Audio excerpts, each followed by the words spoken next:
What is up, everyone? Welcome to Car Vlog. Oh yeah, gonna make a video in my car now. Oh yeah, gonna make a video in my car.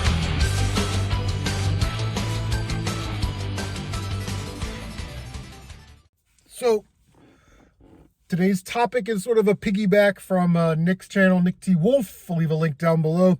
He's talking about digital games, and yeah, I mean, I don't think any of us are so far out of the loop that we don't think that digital gaming is not coming. Digital only, that is.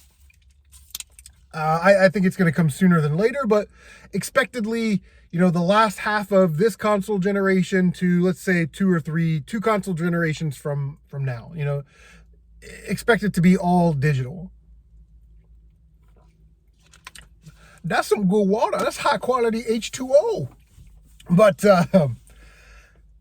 yeah, so I think digital only is bad because of the following reasons. One of the reasons that Nick talked about was, you're just going to digitally download a game and it's going to be the same price or more if game prices continue to rise. You're not going to get that discount from production costs, the cases, the cover art, inserts if there are any, disc costs, those types of things.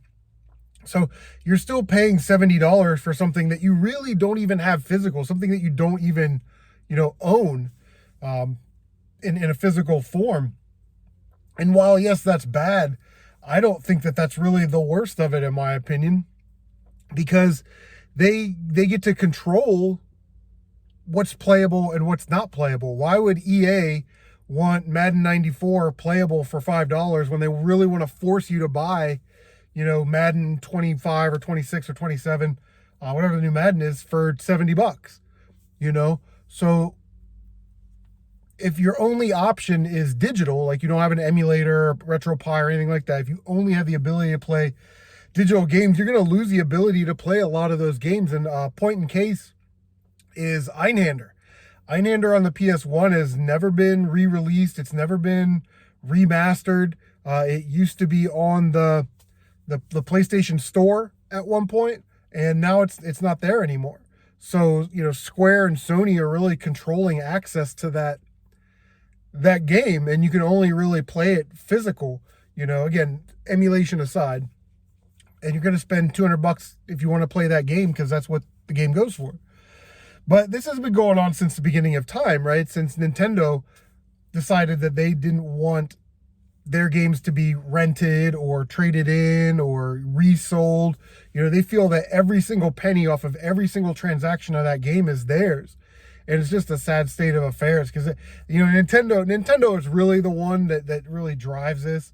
I'm sure if they came out and said that they don't care, but back in the day at least, but they didn't. They specifically made games harder in this country to make them rental proof, So again, a mechanism of control.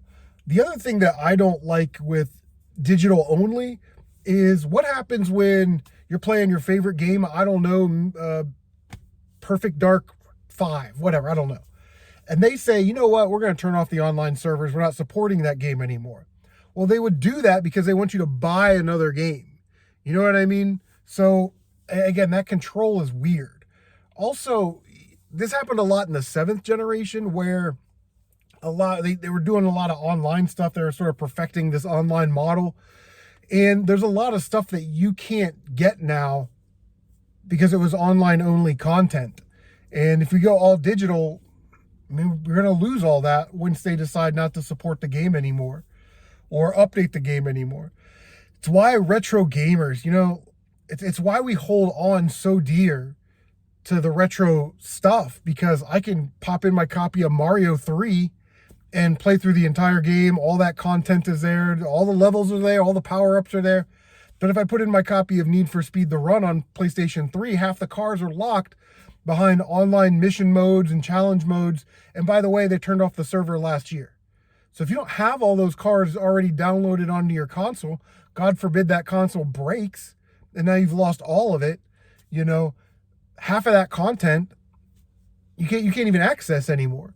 And I think that's a bad thing. I think digital only is a bad thing. But like I said, I think we all know where it's going. And I don't know. I mean, if Sony, if they ever went to like a digital only console, like I'm not even interested in a PS5 really, but once we go digital only, it's like I've got enough games to play physical. I don't really need any of these consoles. At that point, why not just buy a computer, a nice PC, and download it onto that, you know? It's a tough situation. Like I hate to see physical media, especially video games, going away. But I think, like I said, I think we're all in agreement that is absolutely going to happen. I think it's sooner than later. Some people think, oh, 2, 3, 4 generations down the road. And it's like, I don't know, man. Because you know how they do, like, Sony's already put out a disc base and then like a non-disc base. And then you know how they usually do like an updated console about halfway through the console's lifespan. I'm not even sure they're going to re-release a disc-based console. It's just going to be an updated version of the disc-less console. And, you know, oh, you could store all your information in their cloud and then on their again, when they shut it down and turn it off, it's gone forever, you know? And I think that's not only scary for gamers, but it's just a sad state of affairs, you know? I don't think anybody wants that. But yeah, what are your thoughts on digital only gaming? Leave a comment down below. The other thing I want to talk about, I thought this was funny. Megadan had the question of what games would you take on a if you were stranded on an island, you know, on a deserted island. And it's magnificently ridiculous, that question, because it's like, well, where am I getting my power from? If I want to take my copy of, Spider-Man on PS4, do I also get access to the internet to get the DLC and the updates? You know, it's like and if I have access to the internet, why wouldn't I just call for help? You know what I mean? But let's just play along, okay? I always find it difficult whether it's like, do you take games that you love or games that you've never played before? How long am I going to be stuck on this island? If I'm going to be stuck on that island for like 4 or 5 months, I may take more of the games that I just kind of love. If I'm going to be there for like a year or more, maybe I'll take some games that I've never played before, you know, like Final Fantasy VII, something that will occupy a lot of my time, keep me busy, and that I've never played before.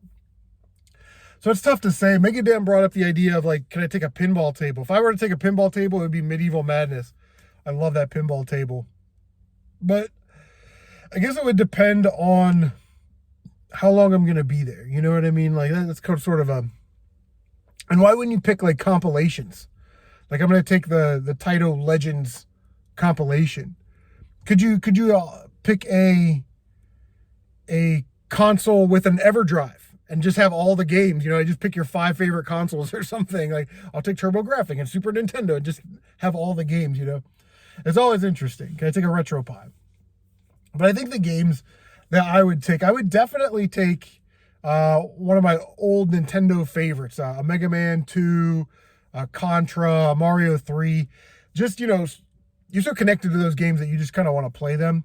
So I'd definitely take that. I would definitely take maybe like a PlayStation 1 RPG. I've never, like Final Fantasy 7.